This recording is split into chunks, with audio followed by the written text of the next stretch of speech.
Poštovani prijatelji, dobar dan. Moje ime je profesor dr. Miloš Dimitrijević. Ovo je prva emisija o kulture.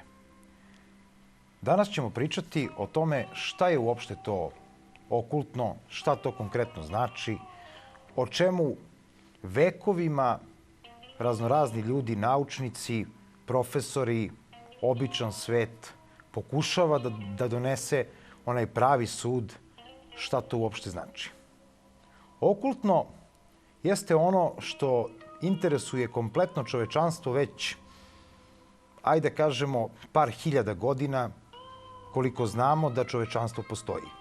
Ono što ne znamo jeste šta je to što se krije iza reči okultno. Da li je okultno u bliskoj sprezi sa značenjem reči ezoterija, da li je to nešto mračno, da li postoji tamna strana toga, da li sve ono što nam serviraju u osnovnim školama i nekim drugim institucijama uopšte ima određeno uporište ili tome nema mesta. Najpre, hajde da pođemo od toga kada je nastao okultizam, odnosno od same etimologije reči okultno. Okultno prvi put je upotrebio Heinrich Cornelius Agrippa u svojoj knjizi koja ima 3 toma i koja se zove Okultna filozofija ili u originalu Okulta filozofija. Cornelius Agrippa bio je mistik, sveštenik, gnostik, lekar, ezoterista i, kako on sam kaže, okultista. Da li to znači da okultno u sebi sadrži sve ono čime se on bavio? Da li je to širi spektar od ezoterije? Da li je tada nauka imala uporište u određenim disciplinama koje se danas proučavaju samo kroz okultizam? Na sve to sada ćemo dobiti direktne odgovore, odnosno ja ću pokušati da vam odgonetnem i dam odgovor na pitanje šta to predstavlja okultno. Najpre, prvo, reč okultno dolazi od latinske reči kolere, odnosno od čega potiče kultura. Pa samim tim u reči okultno imamo umetnuta reč kulture, što će prosto govoriti o određenoj nadogradnji, obradi samog zemljišta, kako su stari Rimljani tada govorili kada je reč uopšte o kulturi zemlje, odnosno kulturi na nivou ishrane. Sama reč kolere govori o tome da je nešto u izgradnji. Kada pričamo generalno o graditeljskim zanatima, sigurno ste čuli za ono što se tiče slobodnih zidara, odnosno masona, koji takođe govore da tu nešto grade. Opet i oni se smatraju okultnim društvom, bratstvom, neki čak kažu i određenom vrstom tajnih društava koje utiču na svet oko nas, odnosno oni su ti koji nam po nekima kreiraju sudbinu. Ono što je suština etimološka reči okultno jeste da sadrži i ono o ispred kulta, odnosno kulture. Pa samim tim imamo nekoliko reči koje prethode reči okultno. Definisali smo već reč kako su Rimljani definisali kulturu. I dan danas mi kažemo agrarne kulture. Međutim, kultura je dobila jedan mnogo širi pojam nego što je to u onom vremenu postojalo. Tada proučavanje kulture, odnosno proučavanje kompletne simbioze ljudske prirode sa kreativnim zanatima se nije smatralo nešto što bi doprinosilo kulturi, ali se smatralo da je ona sastavni deo tadašnjeg života. Cornelius Agrippa 1503. godine započinje pisanje svoje okultne filozofije koja će, kažem, imati 3 toma, mada pojedinci smatraju da postoji i 4. Međutim, njegov učenik, Weyer, rekao je da je taj 4. tom u kome se spominje određena crna magija, određeno veštičarstvo, čarobnjaštvo i tome slično, zapravo fake. odnosno laž, i da to nije pisao njegov učitelj. Dakle, okulta filozofija ugledala je prvo svetlo dana 3. marta 1533. godine. Cornelius Agrippa štampao je tu knjigu narednih 7 godina dok ona nije postala zabranjena. To je period renesanse, dakle period kada je inkvizicija imala određenu svoju dominaciju, naročito u Italiji, i kasnije sa španskom inkvizicijom koja je bila najsurovija, imamo ono što se zove lov na veštice. Kakve veze veštice imaju sa okultizmom, da li uopšte imaju i šta je Cornelius Agrippa hteo da kaže? Cornelius Agrippa smatrao je da postoji i ono što je Aristotel još definisao kao ta metatafizika ili ono što je iza fizike ili s one strane fizike. Pa se tako Aristotelovo delo, Prva teologija, zapravo naziva metafizika, proučavajući svet koji se nalazi sa one strane naših spoznajnih čula. Aristotel se nadovezao na to rekavši da su naša čula samo nepouzdani svedoci, i to zapravo jesu, jer mi našim okom možemo da vidimo samo jedan spektar, samo jedan mali snop onoga što se dešava oko nas. S druge strane, mi imamo nešto što se naziva svet fizisa ili ono što mi zovemo čulni svet, opažljiv svet. Uvek je čoveka više interesovalo šta se dešava u onom domenu koji mu nije vidljiv, opipljiv ili na bilo koji drugi način dokučiv. I upravo u tom trenutku okultno daje objašnjenje za sve te stvari i sve te pojave oko nas. Negde su to u pitanju misterije, negde su u pitanju mitologije koje su oživljeni mitovi. S druge strane, mi imamo nešto što se naziva realitet. Ono što ne možemo da osporimo jeste da uvek postoji neka nevidljiva sila koja prosto deluje na nas same ili oko nas. Ono na što treba da obratimo pažnju, to su određeni, što bi Ivo Andrić rekao, mali znakovi pored puta. I često mi kao ljudi idemo kroz šumu, kroz simbole. I eto ga, ta reč, simbol. Simbol jeste ono što će biti osnova svakog kulta. Dakle, kult koji sadrži ritual, obred ili bilo šta što se ponavlja. Dakle, radnju koja mora da se ponavlja zarad nečega i uglavnom u čast neke više inteligencije, neke više sile, biće ključ za reč okultno, jer će predstavljati sa jedne strane onostrano, a sa druge strane kult. Dakle, kult određenog božanstva ili kult određene discipline koja će u nama samima i nama samima dati objašnjenje zašto smo uopšte ovde. Nastanak okultizma, pored Corneliusa Agripe, jeste vezan donekle i za jednog svetskog kabalistu, jednog od prvih koji se zove Elifas Levi. Zapravo, njegovo pravo ime je Jakob Eugen, međutim, on je inicijacijski, odnosno određenim obredom na kultu kabale i hermetizma uzeo ime Elifas Levi. Elifas Levi u svojoj knjizi Dogma i ritual visoke magije, koja kasnije postaje transcendentalna magija, govori upravo o tom okultnom. Odnosno kaže da sve što treba da pronađemo mimo nas treba da pronađemo zapravo u nama samima, i to tragajući za onim što je okultno. Elifas Levi značajan je i za jedno teorijsko objašnjenje magike, odnosno magije, kada on kaže da postoje 3 zakona magije i da u ta 3 zakona objašnjava način poimanja i funkcionisanja magije. O čemu se zapravo radi? Elifas Levi kaže da je prvi zakon, prvi magijski zakon, zakon volje, odnosno da svako ko želi da se upusti u magijske radnje treba da ima ekstremno jaku volju. Drugi zakon vezuje se za takozvani zakon astralnog tela.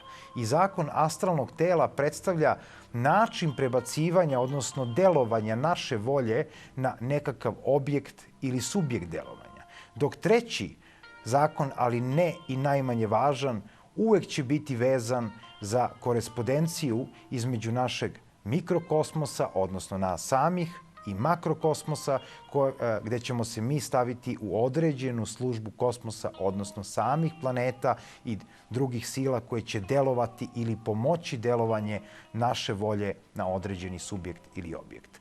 I tada Elifas Levi konačno postavlja u 19. veku ono što se naziva istorija okultnog.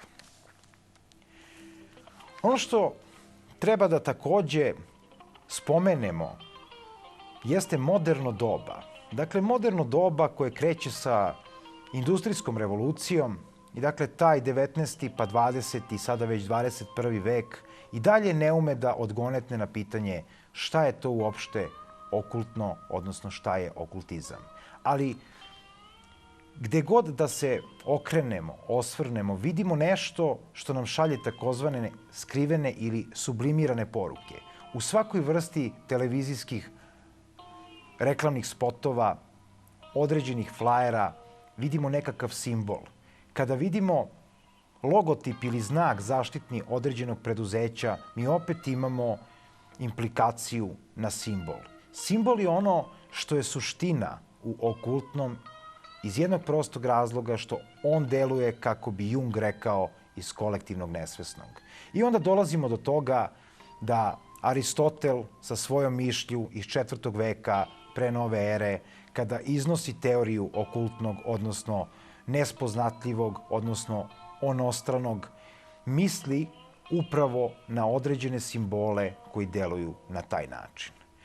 Kasnije, nakon njega, proći ćemo kroz doba mračnog srednjeg veka i upoznati inkviziciju koja se suočavala, odnosno na neki način vodila jednu vrstu magijskog rata sa adeptima, odnosno okultistima toga vremena.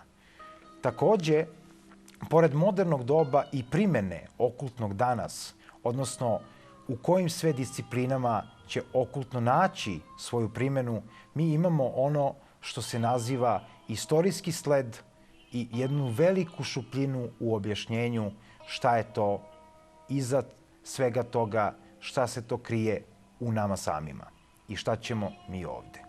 Okultno je odgovor na pitanje. Ono nije pitanje samo po sebi. I ezoterija u svojoj osnovnoj reči sadrži nešto što takođe implicira na okultizam, dakle na pravac proučavanja svih onih pojava koje se smatraju fenomenološkim, ne noumenološkim, sve ono što se dešava na izgled neobjašnjivo ili, kako bi mnogi rekli, slučajno. Najpre, slučajnost ne postoji. To je samo opravdanje indolentnih, opravdanje onih koji ne žele da priznaju da je put sumnje ili cogito ergo ono što i njih interesuje. I otuda reč slučaj ili slučajnost ne podrazumeva pravilo. U okultnom svetu postoje jako mnogo pravila. Ukoliko ih ne ispoštujete, naći će se na vrlo tankom ledu. Svako od onih koji pokuša uopšte da zakorači u taj svet i da se iz njega mirno povuče.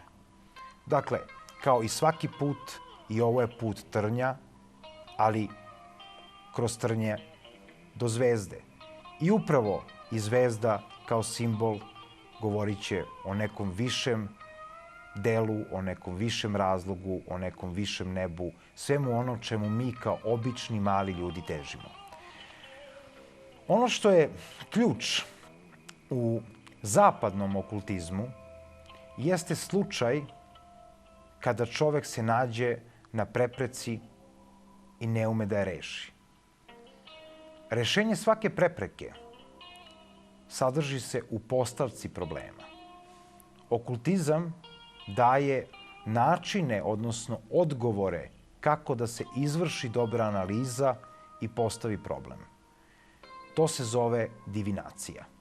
Divinacija predstavlja ne samo pogled u budućnost, već kompletna analiza trenutne situacije koja uključuje sve prošle događaje koje su dovele do konkretno te situacije. Ali svakako i sled događaja koji će, dakle, uslediti i prosto na kraju imati nešto za konačan rezultat tog problema.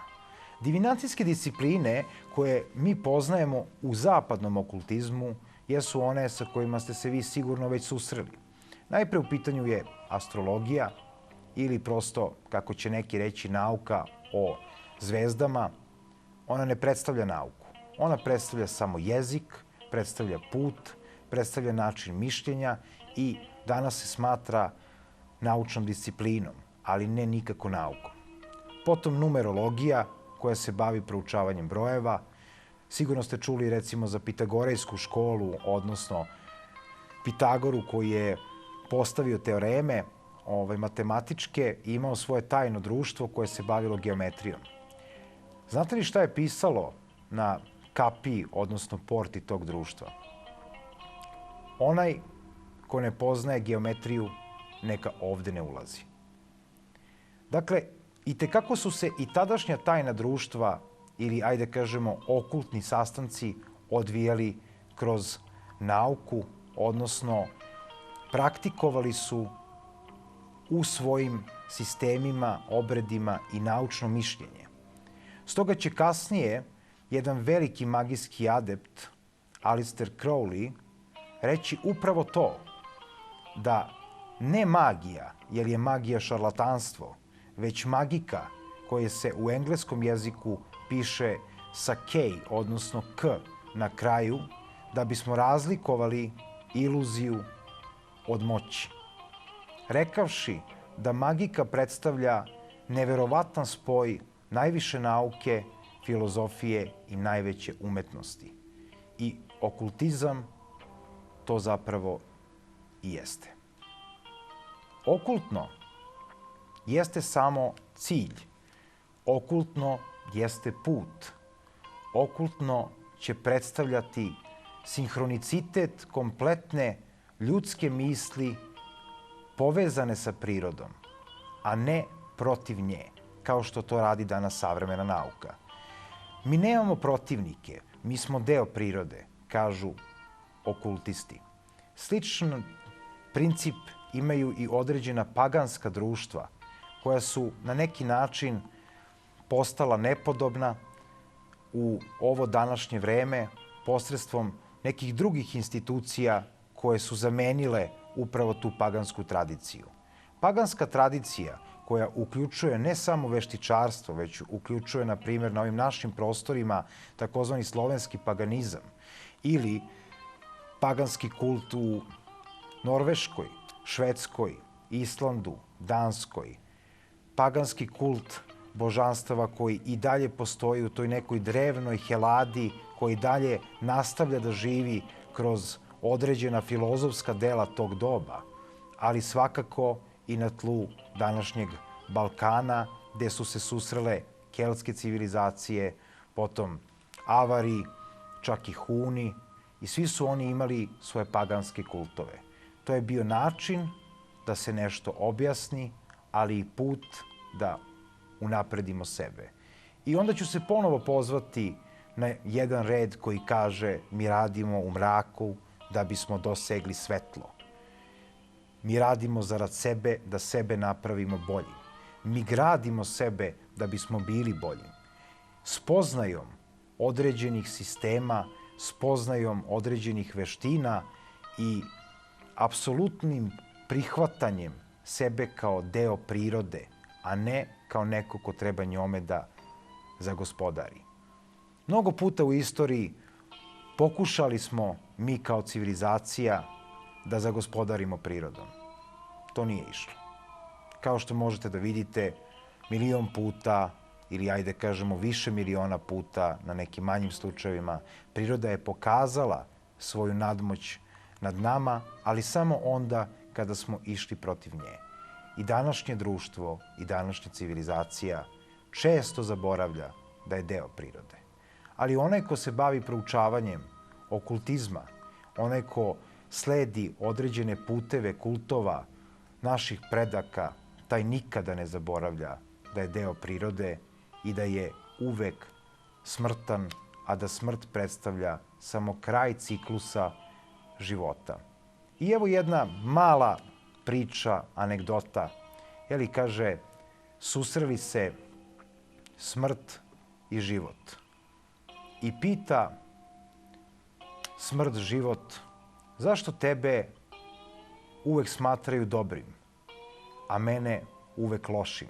Na to će život da odgovori, zato što sam ja samo jedna lepa bajka, a ti si gorka istina. I zato ne treba imati strah od smrti, iako je on urođen u nama.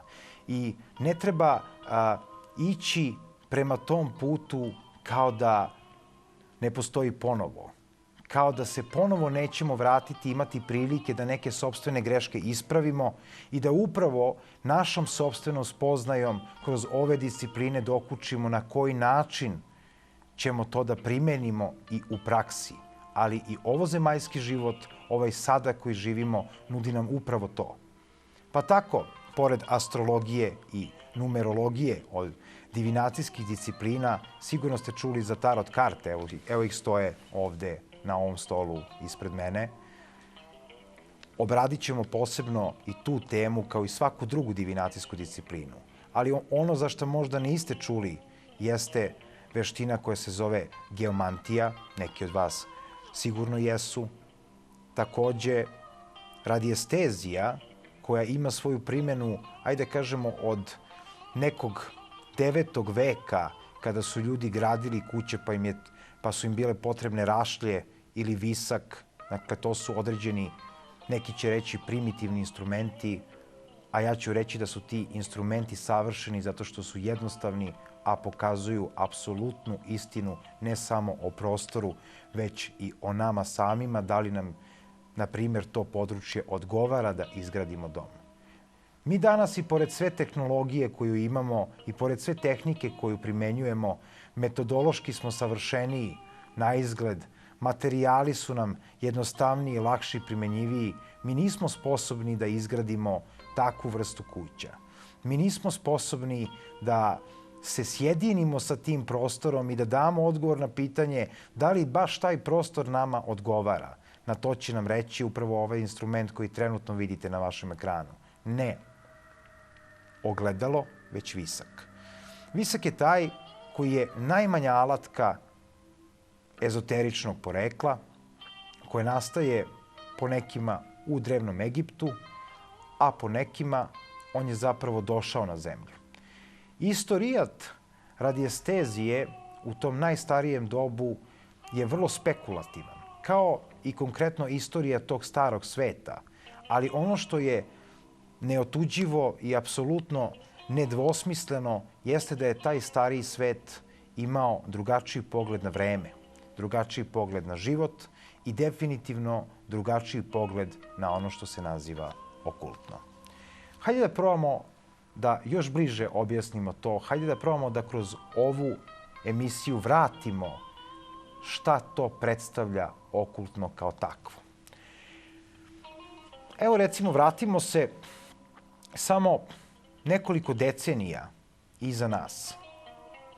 I kad pogledate, i astrologija je ta koja i dalje živi, doduše kada su naši prostori u pitanju, ona je na margini društva. Na margini društva je upravo zbog ljudi, ne zbog suštine astrologije, da li ona predstavlja nešto tačno ili ne. Ali ljudi su postali površni. Ali okultno ostalo je i dalje pitanje koje manje više muči sve. Oni koji se daju u proučavanje okultizma, poput mene, uvek krenu od onog najtežeg puta, a to je hajde da spoznam suštinu, hajde da odgonetnem na jedno jedino pitanje da bih dobio upravo takvu vrstu odgovora koja će me zadovoljiti, ne shvatajući u startu da kraj tog puta ne postoji. Taj put je uvek bez kraja, ali je njegova suština ostati na njemu. I dan danas iako sam već više od deceniju i po na ovom putu, svakog dana, svakim udahom, ja pokušavam da proniknem dalje, dublje i da dobijem još odgovor na pitanje. Ne samo koristeći određene divinacijske discipline koje smo malo prespomenuli, već proučavajući kultove, dakle, određene sisteme i praveći komparaciju, odnosno poređenje između njih, došao sam upravo do onih odgovora da je sve to zapravo jedno. Kao što je i Parmenid rekao u ono vreme stare Grčke Helade, a Zenon stao u njegovu odbranu svojim aporijama, da je on smatrao da je sve jedno. I u okultnom sve je apsolutno jedno. Ne postoji dualizam, ne postoji takozvani politeizam, osim u nekakvim kultovima koji su zapravo samo sistemi. Između ostalog, obradit ćemo i te sisteme, kao što su hermetizam na prvom mestu, koji je nama najbliži, jer smo mi deo zapadne civilizacije. Ali ćemo obraditi tako i određene južne rituale koji se nazivaju hudu, dakle ne vudu, vudu je religija, ali ćemo spomenuti i to, a hudu će predstavljati magijski sistem, potom asatru ili kult drevnih Nordijaca, takođe određene keltske rituale i keltske misterije, preko onih kineskih, japanskih, istočnog sveta, Indije, koja je vrlo važna u tom kontekstu, i takođe ono što bih voleo da dodam jesu i neka novija društva, dakle, koje su potekla i proistekla iz temelja onoga što se naziva današnje veštičarstvo, kao što je recimo Vika, potom određenih kultova koji su se stvorili u 20. veku na temelju tajnih društava, koje su takođe prokužena i na neki način satanizovana od strane zapadnog sveta, ali imaju svoje potpuno drugačije uporište. I to je ono što ih čini da budu i dalje misterije, zato što su rešili da idu težim putem, putem spoznaje. Nasleđe okultizma svakako će doprineti stvaranju jedne subkulture, odnosno kontrakulture koja će u tom svom nasleđu prouzrokovati stvaranje određenih pokreta. Međutim, kao i sve subkulture, odnosno kontrakulture, to će naići na određenu vrstu zloupotrebe okultnog, odnosno zloupotrebe okultizma.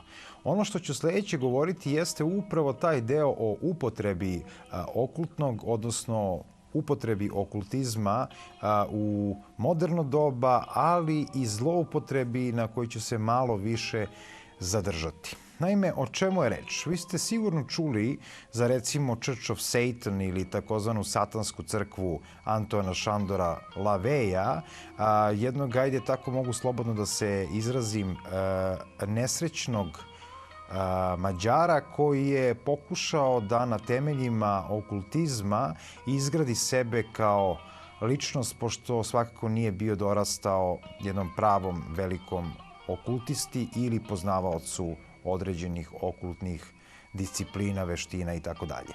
Šta je Antoan Šandor Lavej učinio? Pokušao je da potpuno mistifikuje određenu vrstu hrišćanskog nasleđa, jer tobože satana ili đavo jeste ništa drugo nego deo te opšte hrišćanske kulture, odnosno dogme prema kojoj je satana taj koji iskušava čoveka, odnosno iskušava njegovu dušu u nadi da će je pridobiti i na kraju otkupiti od njega. Anton Šandor Lavej pokušao je da kroz okultnu prizmu prikaže satanizam kao nešto izuzetno posebno i vrlo dobro i da na taj način pridobije određen broj ljudi, odnosno pristalica. U mnogo čemu za vreme njegovog života on je uspeo u tome, pa evo i danas, iako on nije više tu, jednostavno postoji taj kult satanske crkve prema kojoj se jednostavno jedna izvesna doktrina negovanja kulta satane u potpunoj kontri sa hrišćanstvom nego je i dan danas. I onda jednostavno satanizam koji je proizašao iz okultne prizme hrišćanstva, odnosno tradicionalnog gnosticizma, postaje ništa drugo nego deo dogme i na neki način je potvrđuje. Anton Šandor Lavey uspeo je u mnogo čemu, pa i u tome da prikaže da je određena vrsta rituala koji su uglavnom eskalirali u nusprodukt seksualne magije, odnosno seksualnog okultizma, primeni u okviru određenih rituala sopstvene crkve, pa je na kraju izbacio i tu satansku Bibliju kao remek delo satanizma. Na to se naslanja današnji New Age, odnosno pokret koji se naziva spiritualni satanizam.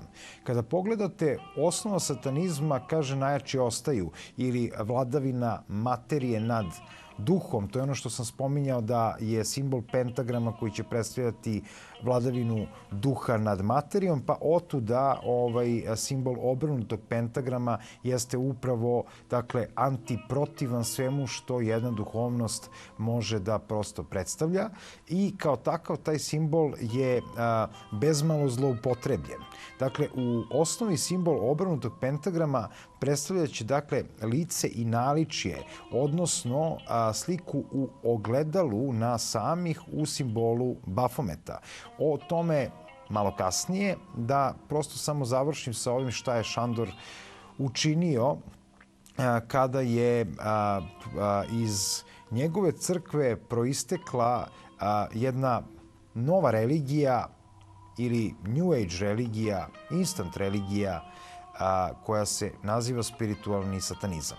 Dakle, s jedne strane imate spirit, odnosno spiritualni koji ukazuje na nešto što ima inkluziju duhovnosti, a sa druge strane imate satanizam koji potpuno se bori protiv toga. Pa nije li to malo čudno da u jednoj vrsti religije upravo imate dva potpuno suprotstavljena termina?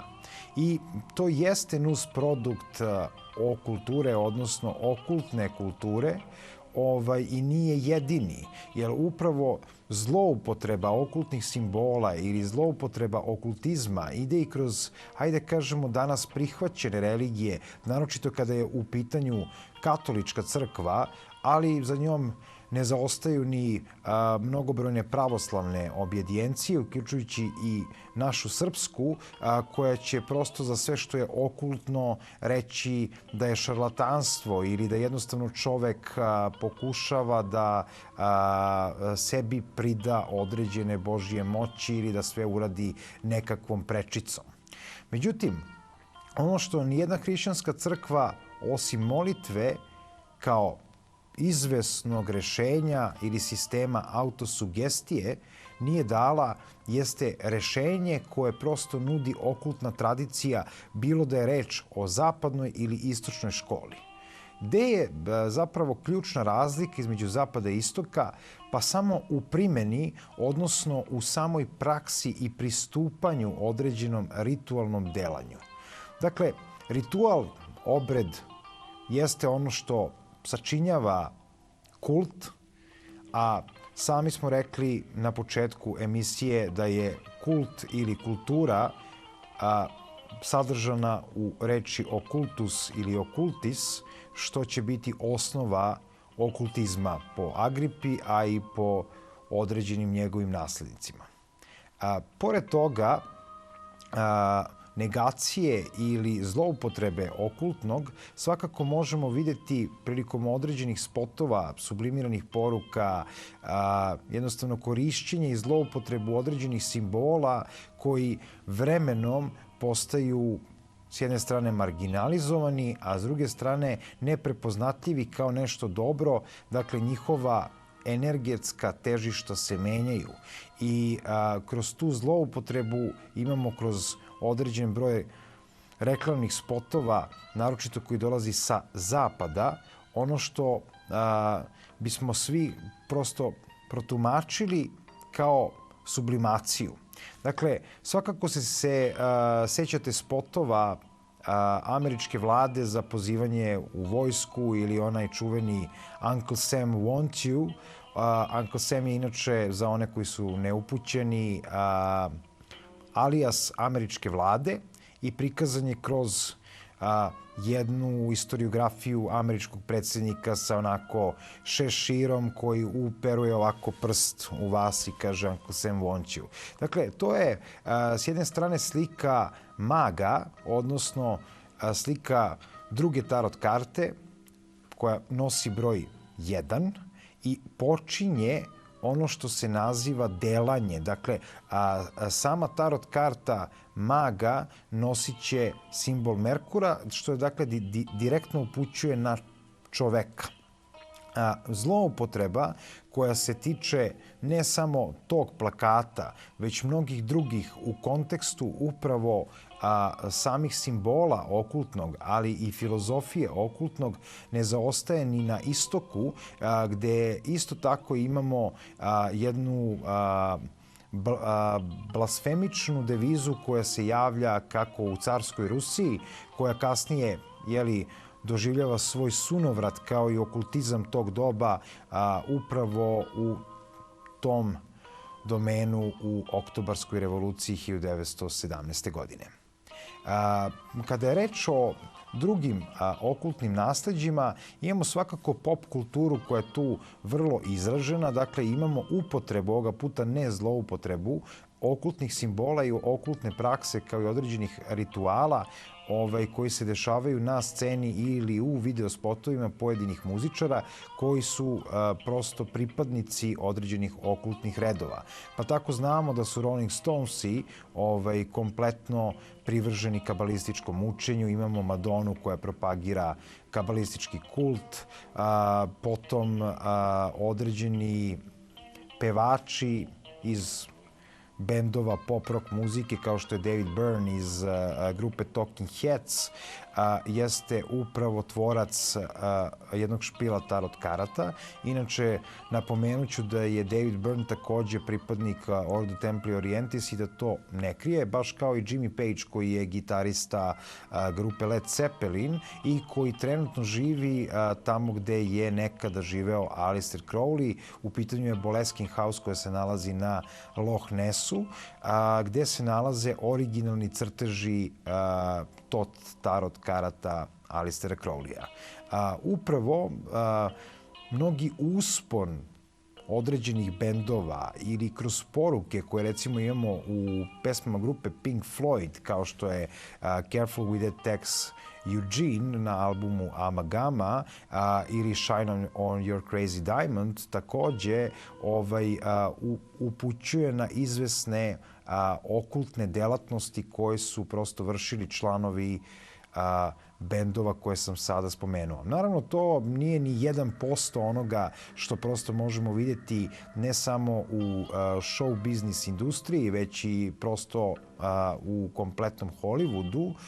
Akcent bacam na to iako se i u drugim kinematografijama i tekako koriste simboli okultizma i prosto kompletni filmovi su temeljeni na tome. Pa evo navešću samo nekoliko. Sigurno ste čuli za reditelja Romana Polanskog, čija je žena ubijena u ritualu koji je izveo Charles Manson. Charles Manson je, kao i Anton Szandor LaVey, bukvalno zloupotreba okultizma i osoba koju ne treba spominjati u ozbiljnom smislu. Ali upravo oni koji pokušavaju da degradiraju okultnu kulturu, pokušavaju da usmere pažnju svojih slušalaca na osobe poput LaVeya ili Charlesa Mansona, koji su zloupotrebili ili možda pogrešno shvatili ili jednostavno nisu bili dovoljno psihički stabilni, već upravo kontralabilni i iz te labilnosti prouzrokovali su određeni energetski kod, nepripremljeni potpuno za sve ono što okultizam nosi. E sad, da li je okultizam opasan ili nije? Pa sam po sebi nije. Definitivno, i za one koji ga proučavaju mimo prakse, dakle proučavaju samo njegovu ajde kažemo, kulturološku fenomenologiju, definitivno nije opasan, može biti vrlo interesantan, intrigantan, skriven za sve one koji bi hteli da se u početku bave detektivskim poslom ili nekim avanturističkim, definitivno jeste plodno tlo. Međutim, ukoliko zagazite u nivo okultnog, jedno nema nasad. U kontekstu prakse, naravno. Znači, svi oni praktikanti koji jednostavno svesno uđu u okultizam, zato se prosto i ulazak u bilo kakvo takvo delovanje i naziva nikako drugačije nego okultna praksa i inicijacija koja prethodi tome, jeste da je to lični izbor, ali da ste zauvek obeleženi. Dakle, svi oni koji se ozbiljno bave okultnim nasleđem i koji prosto žele da završe posao, odnosno da nadgrađuju ono što je već izgrađeno, da u toj spoznaji upoznaju sebe, kako sam rekao na početku, imaju zadatak da prosto i svim ostalima oko njih ukažu na određene momente i to su ti znakovi pored puta koje mi treba da čitamo i da jednostavno budemo fokusirani na ono što mislimo, na ono što opažamo i naravno na sve ono što je u nama samima. Pored toga, naveo bih nekoliko primjera iz možda moderne istorije, odnosno modernog doba kada je u pitanju kinematografija. Dakle, spomenuo sam Romana Polanskog ne samo iz konteksta njegove nesrećne bivše supruge, već kompletna njegova kinematografija uvek ima taj okultni pečat. Pa ako ste gledali recimo Rozmarinu bebu, u samoj Rozmarinoj bebi vi imate opis određenih rituala i jednostavno određenog magijskog kulta koji je on tu prikazao kao izuzetno loš. Dakle, nisu svi okultni redovi ili magijski kultovi u načelu dobri, ali ono što treba da vam bude jasno, iako jeste osnova upravo ta magika ili će neki reći magija, iako to nije pravi izraz, ne postoji ona crna i bela. Dakle, sama magija počiva na određenom višem znanju ili znanju komunikacije sa određenim entitetima koje mi treba da iskontrolišemo i usmerimo i da urade ono što je naša volja, kako kaže Elifas Levi. I upravo iz tog domena pitanje volje jeste etičko pitanje. Dakle, kažem, ne postoji crna i bela, apsolutno je isti sistem, odnosno isto praktikovanje, isto znanje sa apsolutno istom snagom volje pojedinca koji se bavi okultnim nasleđem, ali razlika je u nameri. Odnosno, taj etički princip ogleda se isključivo u tome.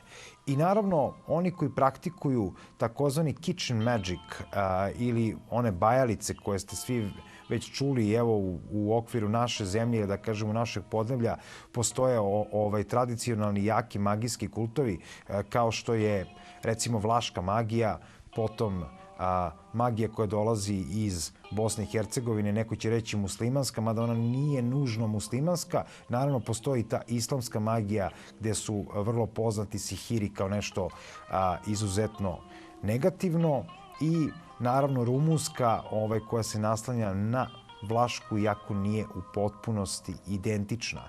I ti kultovi uglavnom se svode na te kuhinske magije ili bajalice i teško da će vam neko od pripadnika tog kulta reći kako je to sve apsolutno pozitivno i da prosto nema određene posledice. Mada će oni to prikazati u najboljem svetlu i to je jedan od načina obmane, odnosno to je jedan od načina zloupotrebe samog okultizma. I upravo zbog toga, zbog takvih pojedinaca koji zloupotrebljavaju izvesno znanje ili saznanje tehnike i tako dalje, okultizam u očima oni koji se nisu suočili sa time, a koji prate određene institucije kao što su hrišćanske crkve, svakako će biti označene kao nešto mračno, tajno, loše, zlurado, u krajnjem slučaju bit će okarakterisane kao greh.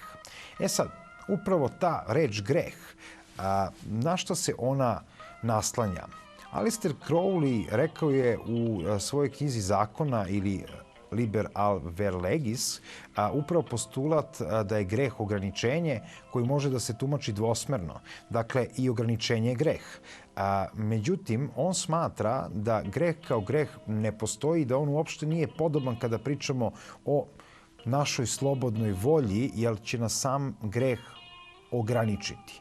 Naravno, već sam naveo primjer da to nije sistem u kome se praktikuje samovolja svih, dakle nema anarhije, ali ono što je opet vrlo bitno, odnosno nezamenjivo, jeste da hrišćanstvo uzima za taj primarni greh žene koja je ubrala plod sa takozvanog zabranjenog drveta.